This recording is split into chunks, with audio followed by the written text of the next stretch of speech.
Ni bamanankan kunnafoni kɛnɛ dayɛlɛnen Serifula tele studio fɔlɔ kɔnɔ Moribabugu an ka foli ni waliɲumandɔn bɛ aw ye ni tuma in b'a sɔrɔ aw minnu sigilen don k'aw ɲɛmada walasa kunnafoniw bɛ sɔrɔ Mali kun kan ani diɲɛ fan wɛrɛw kun kan ni y'a tuma selen bi bamanankan kunnafoni n'a kumabaw filɛ nin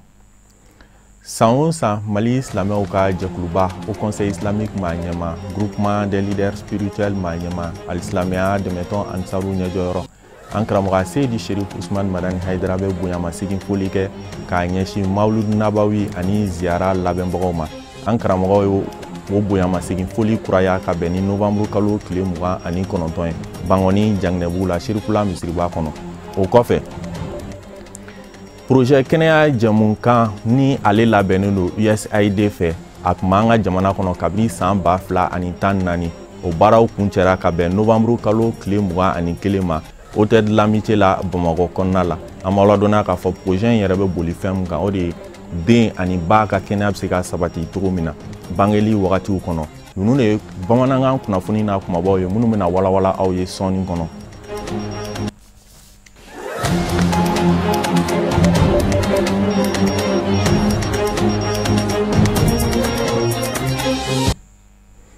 Aw dangana san o san Mali silamɛw ka jɛkuluba au Conseil islamique maa ɲɛma groupement des leaders spirituels maa ɲɛma alisilamɛya dɛmɛtɔn Ansaru ɲɛjɔyɔrɔ an karamɔgɔ Seydi Sherif Usman Madani Haidara bɛ bonyamasegin foli kɛ maaw ma minnu kɛra mawludu ani ziyara labɛnbagaw ye an b'a ladɔnniya k'a fɔ an karamɔgɔ y'o bonyamasegin foli kuraya ka bɛn ni novembre kalo tile 19 ye Bangɔni Janginɛbugu la Serifula misiriba kɔnɔ a kɛnɛ kan Serifula Jabaranso tɔgɔ la Abdul Karim Sakɔ tun bɛ yen.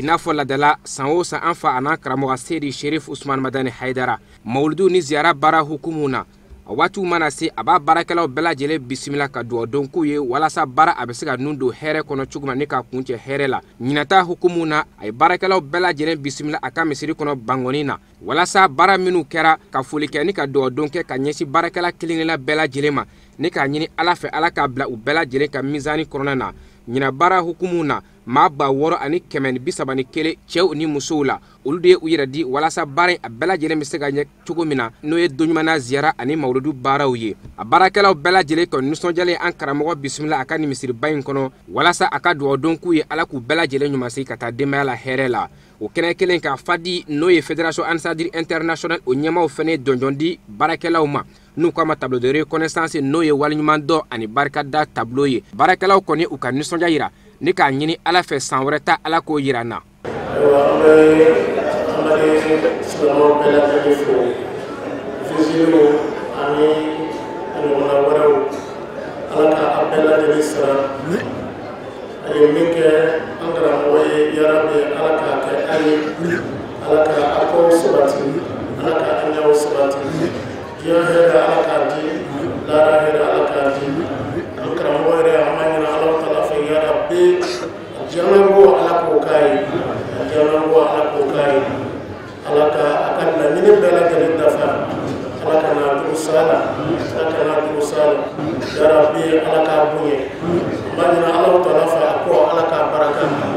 An bɛ kɛnɛ min ka bi nin tɛ kɛnɛ kura kɛnɛ kɔrɔ de don a bɛ san caman bɔ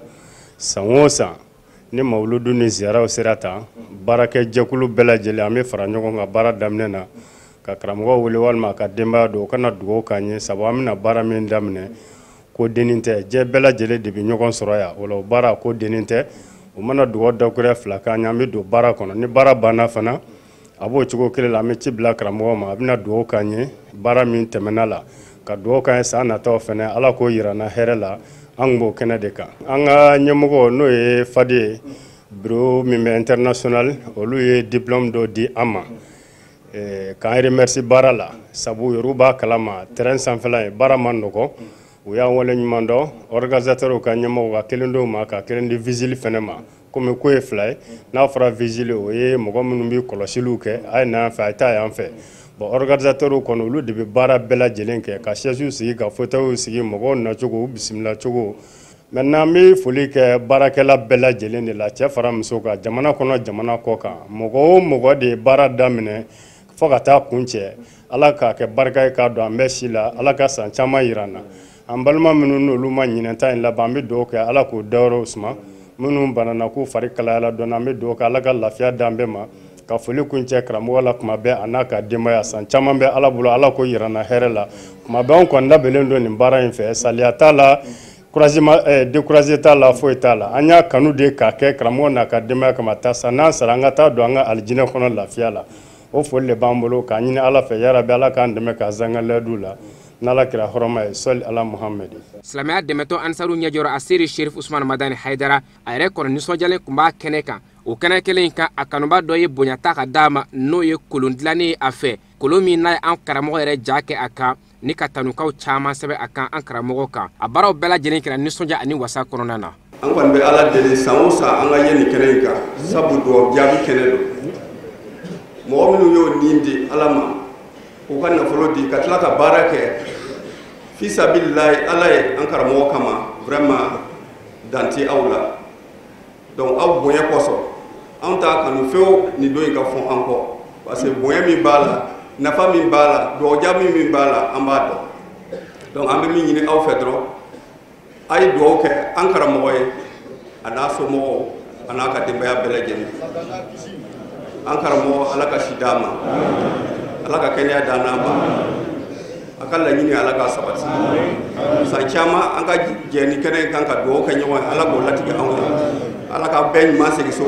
ka taa so ɲuman sɔrɔ a kɛ tobi nin kan sɔdanda muhamadu k'ala deli dugawukɛlenw bɛɛ lajɛlen ala k'u minɛ ni ka san caman mawuludu yira an na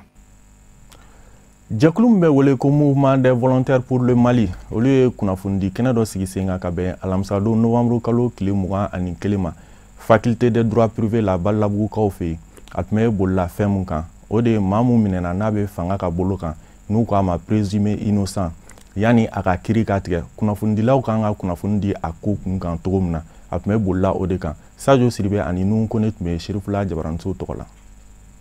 Yurugu nafolo suɲɛ o bɛ se ka dabila cogo min na an ka Maliba in kɔnɔ o de kadara kɔnɔna na kɛnyɛrɛ jɛkulu dɔ sigira ni ale kalikan ye min b'a to Mali ye gɛlɛya minnu sɔrɔ suɲɛni yurugu ko ta fanfɛla la o bɛ se ka kɛlɛ cogo min na ka bɔ an ka jamana kɔnɔ n'an bɛ se ka fɔ ko bibi na ni o kɛlɛliw yɛrɛ bɛ senna ko sabula maa caman welilen bɛ bɔgɔ jeninen kan an bɛ don min na i ko bi kɛnɛ in sigi kunba kun ye fɛn min fana ye ka se ka kunnafonidilaw wele olu bɛ se ka kunnafoni jɛlen cari cogo min na diɲɛ fantan a naani bɛɛ fɛ k'a dɔn k'a fɔ mouvement des voleurs pour le Mali u ka cɛw bɛ tali kɛ min ni min kan maaw ka se k'o dɔn an kalikan don k'a fɔ ko fɛn fɛn bɛ tasa bɛ kuɲɛsi yuruku ale ni jamana nafolo ŋanamu ka dun ka k'i yɛrɛ sago ye ani yɛrɛ sago kɛ k'a fɔ ko anw de kalikan ye k'a fɔ k'an b'o kɛlɛ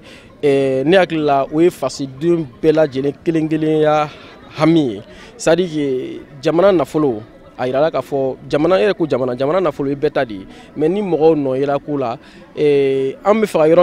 ka yɔrɔ min suda c'est à dire que an ka faamu k'a fɔ ko an ka laɲini kɛrɛnkɛrɛnlen tɛ k'a fɔ ko an kalikan de ye k'a fɔ fɛn fɛn bɛ yurugu ni fɛnw kan kɛlɛ an bɛ fɛ ka kuma de lase kuma lasigi de kɛ kuma lasigi min b'a to jamana kɔnɔdenw ale ni kunnafondilaw u k'a faamuya k'a fɔ nin wagati na kɛrɛnkɛrɛnnen nin wagati na an bɛ jamana min kɔnɔ jamana ɲɛmɔgɔ ye hakilina kura dɔ ta o hakilina kura ye tɛ dɔ wɛrɛ ye k'a yira k'a fɔ mɔgɔ dɔw ye jamana nafolo ŋanamu n'a yirala k'a fɔ coup suprême la walima cour de cassation k'a fɔ ko karisa de nɔ yela nin ko la a condamné la sariya y'a ɲangi ani ɲangini kaso dɔ san hakɛ min ka kan nin de y'a ye donc vraiment an bɛ sɔrɔ k'a fɔ ko tiɲɛ la karisa nɔ yela ko la a kun nɔ minɛnen don nka sisan kiiribon dɔ y'a yira k'a fɔ k'a nɔ yela nin ko la ani ɲangini min ka kan mɔgɔ bɛ se k'o fini bɔlɔ fɛ o de ye kunnafoni yɛrɛ ye mais n'i y'a fili k'a sɔrɔ ɲangini ma kɛ ne hakili la i bɛ tɔgɔlacɛ s'a tigi ma présumé innocent face aux médias an ka tudukan n'an bɛ ni bɛna bayɛlɛma an ka tudukan o de ye ko maa min nɔ minɛna ale ni k'a fɔ maa min nɔ yera ko la a nɔ b'a la ni sariya bonda yira k'a fɔ k'i nɔ yira la donc o de kama an ye ni lasigi in kɛ walasa ka jamana kɔnɔdenw labɔ o fili la. Minisiri min ka cɛw bɛnnen bɛ yurugu kɛlɛli ma o ka nɔbila min tun bɛ kɛnɛ kan a y'a jira k'a fɔ ko nin hakilina ɲɛnamaba ye ni ka tila ka minisiri ka folikan lase u ma k'a jira k'a fɔ ko a ka dɛmɛ tɛ kɔtɛ ka ɲɛsu ma sabula ko nin hakilina ɲɛnamaba ye an ka jamana kɔnɔ. Nafaba bɛ nin sigi in na o kuma ɲɛsinnen bɛ mun ma ko maa bisigiyalenw olu ka koɲɛ o fɔ cogoya kunnafonidilaw fɛ donc o bɛ anw nafa kosɛbɛ ka da mun kan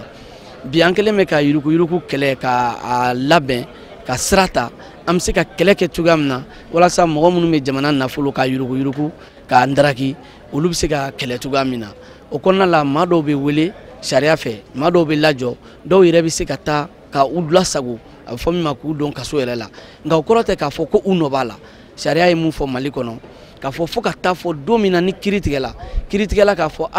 karisa fɛn minnu siga kɛlen kun b'i la i nɔ b'a la walama i nɔ t'a la o kuma bɛ kan ka boli o de kan an y'a fɔ o nafa ka bon kosɛbɛ kɛrɛnkɛrɛnnenya la kunnafonidilaw bɛ mun fɔ o kama an nana nin kɛnɛ kan ka kɛnɛ in fo ka barikada kɛ u ye u ka hakilina la lajɛrɛ in jubaju kun ye fɛn min ye ka se ka kunnafonidilaw wele u ka se ka kunnafoni jɛlen cari diɲɛ fantan a naani bɛɛ la cogo min na min bɛ tali kɛ yuruguyurugu ani nafolo suɲɛ olu kan min kɛra sababu ye ka an ka jamana sonsori a senna samara kɔnɔ kɛnɛrɛ jɛkuluba in ɲɛmaaba a y'a jira k'a fɔ ko ni ye baara min ye k'a tɛna kɔtigɛ ko sabula ko ni maliden bɛ y'i sigi k'a bolo da sen kan ko a tɛ ɲɛ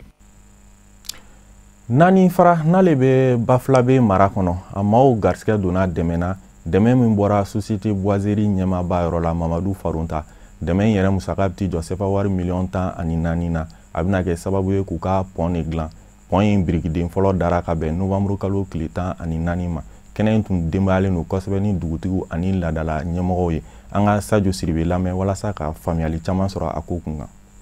ko n'a ma ɲɛ i bɛ jiri tigɛ i kana kungo kɔnɔna langolo ɲɛ o b'a jira k'a fɔ i ka kan ka dɔ turu a nɔ na o de kosɔn Mali ɲɛmaaw ye sariya dɔ sigi sen kan ni o sariya bɛ tali kɛ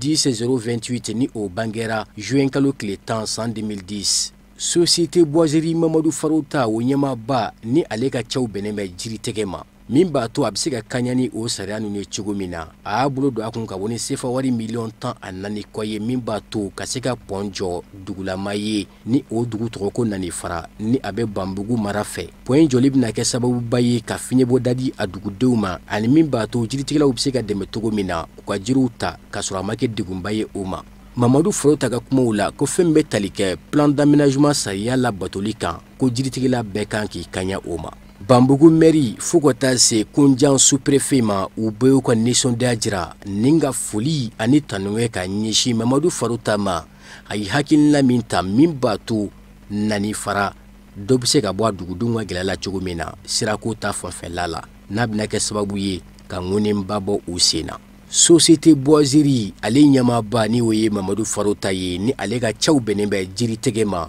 a fana ye foli ani tanuŋɛ ka ɲɛsin duguden bɛɛ lajɛlen ma fo ka taa se monsieur le maire ani sous-préfet ma u ye bɔliba min kɛ k'a kunbɛn ni ka tila ka juru la k'a fɔ ko bibi na ale bɛ baara kɛ Mali commune 11 de la an bɛ don min ko bi a yɛrɛ ka kumaw la ko n'a ma ɲɛ i bɛ jiri tigɛ k'i ka jiri dɔ labila kungo kɔnɔ min b'a to an ka kungo kɔnɔw kala langolon ye plan d'aménagement de sababu y'an se commune kɔnɔ an bɛ commune 11 de la Mali la an ye nin pɔn ɲɔgɔn 3 de kɛ an kɔni nakun tɛ baasi wɛrɛ ye an nakun ye dakuruɲa 2 dɔrɔn de fɔ aw ye plan d'aménagement sariya ta ye ko i ka pɔn jɔ jakuja o tɛ tiɲɛ yɛrɛ plan d'aménagement ko i ka coopérative sigi an nisɔndiyara yɔrɔ filanan min na jama bɛɛ bɔra an nana sɔrɔ o bɛ maire fɛ o fana ye nisɔndiyaba ye Mamadu Farunta ani a ka jamakulu yani u k'u kunda Bamako kan u jansa kɛra dɔnsenfoli dumanw ye kɛnɛ kan Nanifara dugu kɔnɔ projet kɛnɛya jɛmukan n'ale dɛmɛbaga ye baɲumankɛtɔn USAID o baara mun bɛ an ka jamana kɔnɔ kabini san 2014 a baaraw kuncɛra ka bɛn novembre kalo tile 21 ma hôtel L'Amitié la Bamakɔ kɔnɔna la an b'aw ladɔnniya k'a fɔ projet in yɛrɛ tun bɛ bolila fɛn mun kan o de ye den ani ba ka kɛnɛya bɛ se ka sabati cogo min na Boubacar Traoré ani Abdoulaye Sogodogo tun bɛ Serifula Jabaraniso tɔgɔ la. projet kɛnɛya jɛmukan ale ye cakɛda ye min kun kɔkɔrɔma donnen don min ye lamɛrikaw ka cakɛ bondaso min bɛ n'u b'a wele ko USAID san 5 baara o ko don o ko in kuncɛli kɛra ɲɛnajɛ belebele dunanjigiso dɔ la Bamakɔ wa ni projet in ka baara kun tɛ dɔwɛrɛ ka se ka dɛmɛ don jamanakɔnɔdenw ma kɛrɛnkɛrɛnna min bɛ tali kɛ kɛnɛya sabatili la wolonugubon kɛlɛli nasira la ka fara bange kɔlɔsi fɛɛrɛw nasira fɛnɛ la. Kɛnɛya jɛmukan komi n'i ye tɔgɔ in yɛrɛ lajɛ projet min don a talen don ka kunnafoni jɛnsɛn kɛnɛya yɛrɛ taabolo kan misaliya la a kɛkunba yɛrɛ ye musow bɛ tanyali min kɛ jiginin kɔnɔ ou bien jiginin kɔfɛ u ni denmisɛnnin fitininw cogo min na kunnafoni caman bɛ di o taabolo ninnu kan min bɛ se ka kɛ ni mɔgɔw bɛ se k'u taabolo falen ka hakilinaw falen k'a kɛ u sigiyɔrɔw la u ka kow kɛ minnu b'a kɛ o saya minnu bɛ kɛ an ka togodaw la camanba ka se ka bɔ a la ni kunnafoni ye o yɛrɛ projet in yɛrɛ taabolo fɔlɔ ye taabolo filanan o ye n'a bɛ fɔ minnu ma ko produit de marketing social o produit ninnu bɛ n'a fɔ bange kɔlɔsi furaw i n'a fɔ denw ka kɔnɔboli fura n'a bɛ fɔ o ma Oracel o ni ji sanuyala n'a bɛ fɔ o ma Aquatab k'o fana jɛnsɛn Mali fan bɛɛ kɔnɔ bon projet in yɛrɛ bɛ baara kɛ Mali région dama-damani kɔnɔ n'o ye Kayi, Kulikoro, Sikaso, Mopti ani Gao. Projet ɲɛmaaw y'a yira tuguni k'a fɔ ko baara in kɔnɔna na u ye gɛlɛya caman u ye o sɔrɔ a ko in na. Baara daminɛ ni sisan cɛ gɛlɛya dɔw bɔra a kɔnɔ gɛlɛya fɔlɔ o ye sécurité ko ye parce que anw bɛ Mopti an bɛ Gao nka problème min bɛ yen c'est que Mopti ni Gao a baara ka gɛlɛn donc an kun bɛ yɔrɔ minnu na an ye camanba de bɔ o la pour que k'a to yɔrɔ fitinin dɔ kɔnɔ bon o degun y'an sɔrɔ kosɛbɛ parce que i ɲɛ bɛ mɔgɔw la degun kɔnɔ i y'a dɔn i bɛ se ka kibaruya ɲuman na s'u ma i bɛ se ka s'u ma o sigiyɔrɔ la nka ni sécurité yɛrɛ tɛ se ka kɛ a yɔrɔ la kosɛbɛ an bɛ obligé ka olu mɔgɔw to yen ten.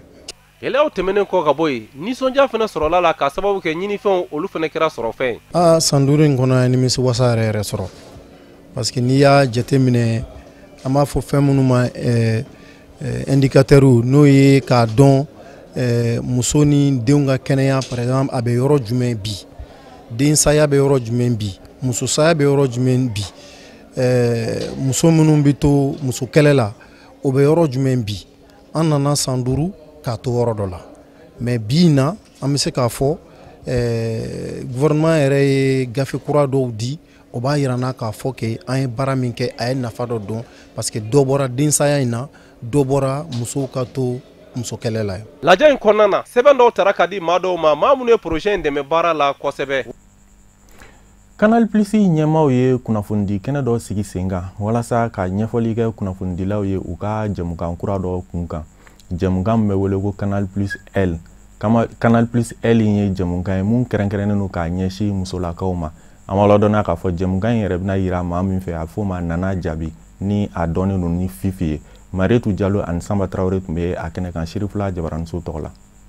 Nana Jabi ale de kɛra maliyɛni fɔlɔ ye min ye Canal Plus ka chaîne kura Canal Plus L o ka émission kura présenté émission min bɛ musow ka seko an'u ka dɔnko yira kɛnɛ kan. Nana Jabi ni bɛɛ ko a ma Fifi a y'a kanu ka na ɲɛfɔ maliyɛni présentatrices ye minnu bɛ fɛ ka baara kɛ ni Canal Plus ye ale ka ko kɛra cogo min na. Bon ne ni Canal Plus kɔni y'an jɛra projet dɔ de kan a projet tɔgɔ Cœur des Femmes émission de y'ale fɛnɛ i ko Fifi show ɲɔgɔnna mais sauf que ale émission min ye ale bɛ passer Canal Plus de kan u ka nouvelle chaîne dɔ bɛ yen nɔ sisan chaîne kura dɔ bɔra ko Canal Plus L n'ale chaîne labɛnnen don ka ɲɛsin musow dɔrɔn de ma donc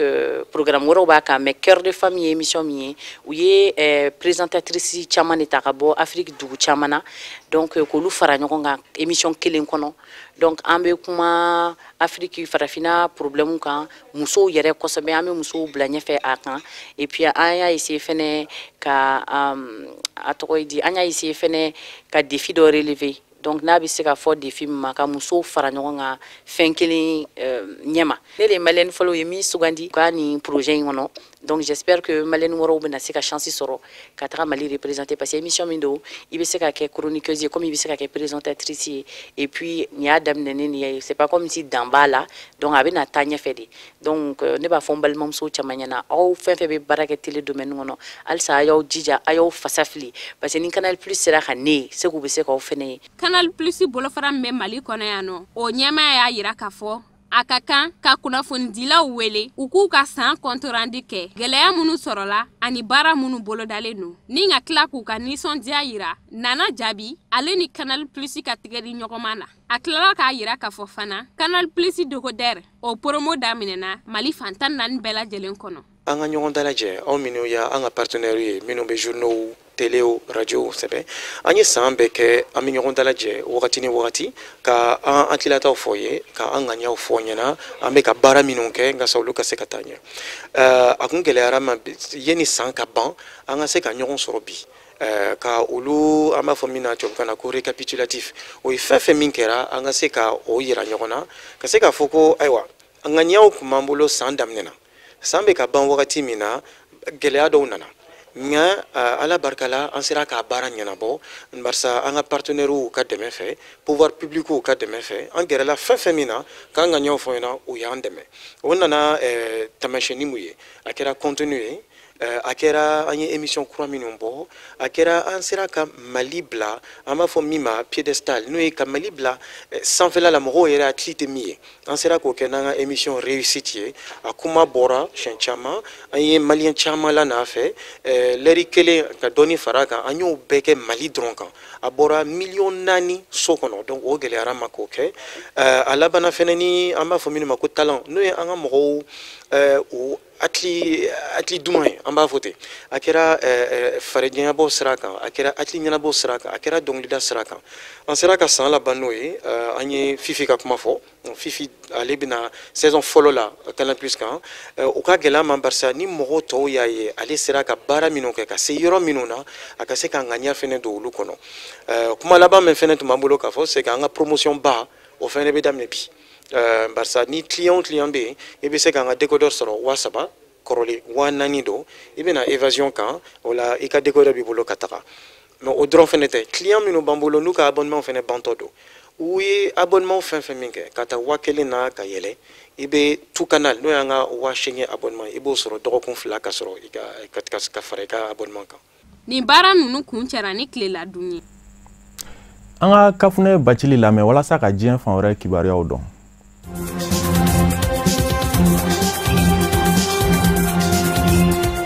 Burkina Faso jamana kɔnɔ manganiya cugutigi banmaganci mɔgɔ dɔw ye wulikajɔ ta ka ɲɛsin Burkina Faso gendarmulakaw dagayɔrɔ dɔ ma Arbinda Sum province kɔnɔ ka bɛn ni arabadon novembre kalo tile 20 ye banmaganci mɔgɔ ninnu ka wulikajɔ in siraba sɔrɔ i b'a fɔ komi u kun kɛlen don k'a boloda cogo min bawo a ma kɛ ko balinataba ye gendarmew na u fana y'u ka cɛsiri wulikajɔw bila sen kan ka lakana fɛɛrɛ dɔw sabati min bɛ kɛ sababu ye k'u kanga banmaganci mɔgɔw ni tiɲɛni cɛ o cɛsiri baara kɔnɔna na finitigilakaw fɛ u sera ka banmaganci mɔgɔ 18 faga maramafɛn jugu minnu fana kun bɛ u bolo walasa ka se k'u ka jɛjugu ninnu labaara ni a ye Burkina Faso jamana gendarmulakaw ye caman fana minɛ o la gendarmew ka fan fɛ mɔgɔ kelen bɔnɛna a nin na mɔgɔ caman wɛrɛ olu jogina k'u to u ka cɛsiri baaraw la walasa ka se ka dangari kɛ banmaganci mɔgɔ ninnu na ka sanga ni wulikajɔ ye min tara banmaganci mɔgɔw fɛ ka ɲɛsin gendarmulakaw dagayɔrɔ dɔ ma Arbinda commune kɔnɔ fɛɛrɛw camanw sigira sen kan gendarmulaka ninnu fɛ walasa ka se ka commune fantan 4 bɛɛ lajɛlen lakanabaw ka fɔ la kumana min na wulikajɔ in bolodara manganiya jugutigi ninnu fɛ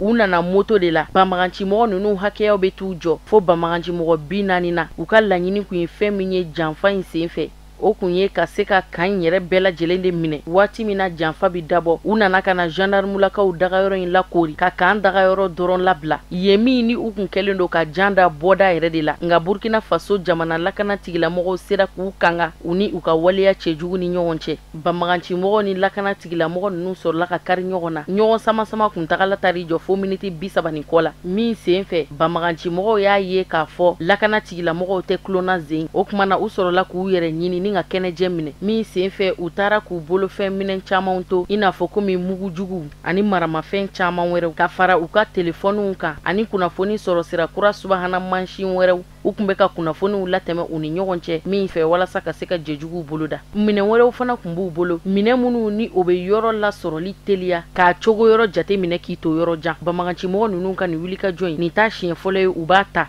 ni ka banbeda gendarmulakaw sɛgɛrɛ u dagayɔrɔ la u ka kan kɔnɔ dɔgɔkun tɛmɛnen janfa wɛrɛw kun bolodara min fana ma se ka sira sɔrɔ o de kɔfɛ u seginna ni ka t'u labɛn kura ye ka na bɛn ni arabadon ye walasa ka se ka nin wuli ka jɔ in fana boloda nka maa bɛ se k'a fɔ nin fana ma se ka ja bari sabu ka d'a kan hali n'o y'a sɔrɔ banbagancimɔgɔ ninnu ka wuli ka jɔ sera ka gendarmulaka mɔgɔ kelen bɔnɛ a nin na ani ka finitigilaka caman wɛrɛw jogin nka dadigi kɔni kɛra u la bari sabu ka d'a kan mɔgɔ 18 o de fagara banbagancimɔgɔ ninnu na gendarmulakaw fɛ.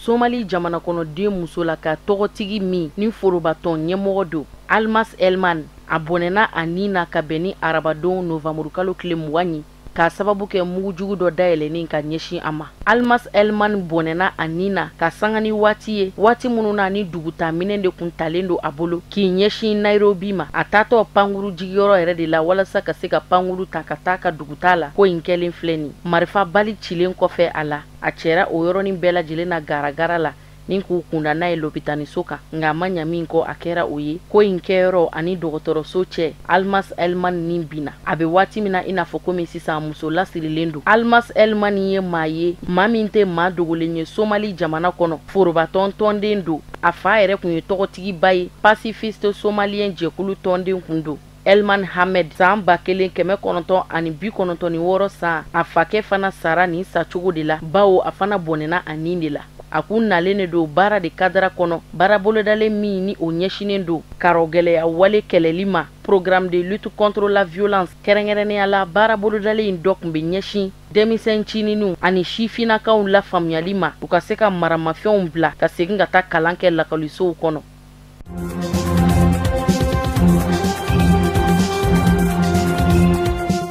Algérie jamana kɔnɔ muɲugumaɲaga waleyaw ani nisɔngoya jiraw bɛ senna kɛrɛnkɛrɛnnenya la ka ɲɛsin jamana ɲɛmaasigi kalata nata ma min dɔgɔdalen don ka bɛn desanburu kalo tile 12 ma ka bɛn ni arabadon su de ye nisɔngoyakɛlaw benna u ka nisɔngoya jira la ni ka dugu bɔlɔnfurancɛw minɛ Alger ka sanga ni jamana ɲɛmaasigi yɛrɛmankutu baaraw tile 4nan su ye ka kɔn nisɔngoya taama in ɲɛ. Nisɔngoya jiraba ninnu kun ye weleweleda kɛ kunnafoni sɔrɔ sira kura réseaux sociaux de sanfɛ ka wele bila u ka tɔndenw bɛɛ lajɛlen ma u ka jɛ ka dugu bɔlɔnfurancɛ minɛ walasa ka se k'u ka nisɔngoyaw jira ka sanga ni jamana ɲɛmaasigi kalata ko ye. Taama in nun taara Algérie faaba la dugu camancɛ kin dɔ la ka labana k'u kunda Alger postuba kan. Nisɔngoya jirabaga ninnu darɔgɛsɛ kun ye fɛn mun ye k'u to bɔlɔnfurancɛw ni ɲɔgɔn cɛ bɛɛ lajɛlen kun bɛ kulekule la ni babu mun ye u ko kalata kuma t'a la k'u to u ka nin nisɔngoya jira in na walasa ka kɛ basigi karamɔgɔ ye. Polisilakaw donna jamatu la ni k'u yɛrɛkɛ a ka ca ni mɔgɔ 20 ye u ye tɛgɛkɛ minnu na ni k'u bila bɔgɔ jeninen kan hali n'o y'a sɔrɔ nisɔngoya jira ninnu kɔni tɛ ka kɔtigɛ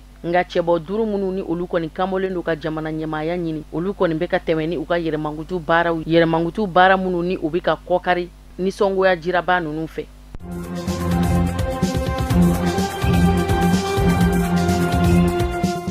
Ka bɛn ni arabadon novamburu kalo tile 20 Congo RDC jamana kɔnɔ wasadenw ye sariya sen dɔ lajɛ sariya sen min ni a gafe kɔnɔ kumaw taara u jimin siraw fɛ sariya sen min ni o bɛ tali kɛ san 2000 ani san 20 musaka ko kan budget musaka ka bon kosɛbɛ a bɛ taa se fo dollar wari la miliyari 10 bɔɲɔgɔnko nka sariya sen gafe ka kan ka lajɛ kura ye jamana sɔrɔ ko ani musaka ko ɲɛnabɔba jɛkulu fɛ sanni ka sɔrɔ k'a bila ka taa sena wasabulon kɔnɔ a ka sɔrɔ ka donba la k'a bila ka taa di jamana ɲɛmaa ma min bɛ kɛ sababu ye a baara ka se ka sabati. Gafe in kɔnɔ kuma bɛ ka wuli ni ɲuguɲugu caman ye jamana kɔnɔ ani jamana kɔ kan bawo maa caman ma sɔn wa u ma da la k'a fɔ jamana bɛ se ka nin ɲɔgɔnna musaka kɛ ɲɔgɔn kan jamana kɔnɔna sɔrɔw la wa kuma tɛ kɔkanna fana ma n'a ma ɲɛ k'a fɔ ko banque mondiale de bɛna dɛmɛ don Congo RDC jama ma ni $500,000 ye miliyari 1 o fana layidu dilen don nga a bɛra ta dolari wari miliyari 10 min ni o bɛna kɛ san 2000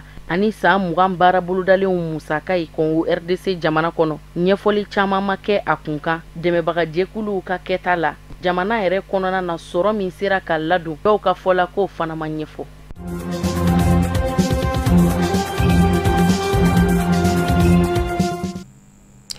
O de bɛ dansigi bi bamanankan kunnafoniw na mun sera ka fara ɲɔgɔn kan ka bɛn ni tuma in ma kunnafoni di so ɲɛmaaso fɛ a ni ce aw ka lajɛli la aw k'an bɛn n'Ala sɔnna ma.